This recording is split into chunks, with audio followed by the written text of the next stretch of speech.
खबर आपको देंगे, पीटीआई ने लेवल प्लेइंग फील्ड न मिलने की तफसीलात सुप्रीम कोर्ट में जमा करवा दी हैं। पीटीआई 668 सरकर्दा अफराद के कागजात मुस्तरद हुए हैं, ऐसा उनकी जानिब से कहा गया है। पीटीआई ने लेवल प्लेइंग फील्ड न मिलने की तफसीलात सुप्रीम कोर्ट में जमा करवाई हैं और तफसीलात के मुताबिक पीटीआई 668 सरकर्दा अफराद के कागजात जो है मुस्तरद हुए हैं। मज़ीद तफसीलात हासिल करेंगे। डॉन न्यूज़ के नुमाइंदे हसीब भट्टी हमारे साथ मौजूद हैं। हसीब भट्टी, बताइएगा जो तफसीलात जमा करवाई गई हैं सुप्रीम कोर्ट में, उससे मज़ीद क्या बताया गया है?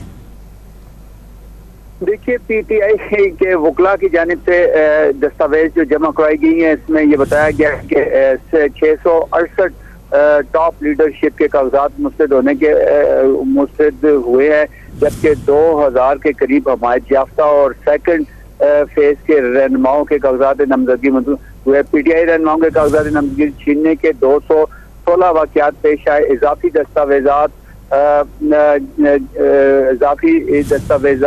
भी छीनी गई हैं। इसके अलावा पीटीआई की तजवीज़ कुनिंदा तायीद कुनिंदा की गिरफ्तारियां की गई। पीटीआई वीडियो सबूत भी दौरान समाअत पेश करेगी। जी, बहुत शुक्रिया हसीब भट्टी आपका तफसीलात से आगाह करने के लिए।